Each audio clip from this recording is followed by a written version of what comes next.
Last night, a number of us from Resurrection Church were at Prince of Peace for the Synod's annual Pride service. And it was a wonderful time to gather together with other members and leaders and friends from the other 115 or so ELCA congregations in southeast Wisconsin for a time of just celebrating love and inclusion.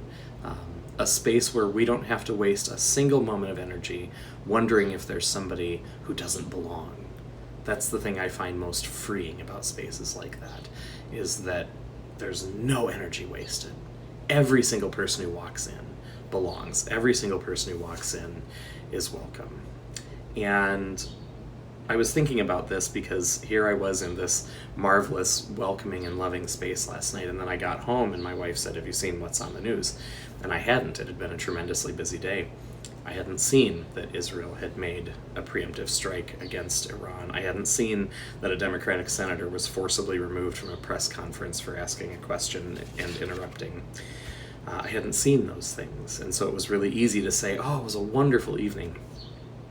But I think about it, and I think, it was a wonderful evening. It was a great time to be together and to not let the narratives of power and coercion determine whether we can be together or not. And so I thought about it. I thought about the sermon we heard last night.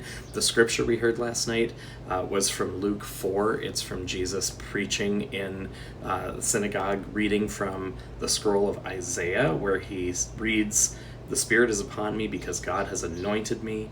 God has sent me to preach good news to the poor, to proclaim release to the prisoners, recovery of sight to the blind, to liberate the oppressed, and to proclaim the year of the Lord's favor." And then Jesus gives what's probably one of the shortest sermons ever. He simply rolls up the scroll and says, "Today this scripture has been fulfilled in your hearing it."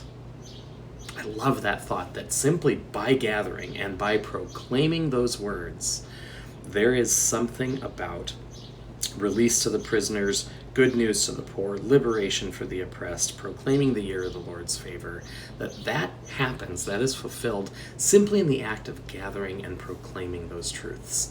So I think about what we did last night. We gathered and proclaimed that all are welcome, even in the face of a world that is sending a very different message. I think that's one of the most countercultural things we can do. And I think about what we do together on Sunday morning when we gather for worship, or Tuesday evening when we gather for yoga, Thursday morning when we gather for Bible study. We have these regular gatherings that are probably the most countercultural thing and faithful thing we can be doing, is to continue to gather and to proclaim release to the prisoners, liberation to the oppressed, proclaim the year of the Lord's favor, to proclaim good news in the face of a world that is really only giving us bad news. To not turn a blind eye to the bad news, but to proclaim the good news right in the face of it. So that's where my heart's at this morning, that even in you watching this video, these scriptures have been fulfilled, because continuing to stay together and to proclaim good news, probably one of the most faithful and countercultural things we can do.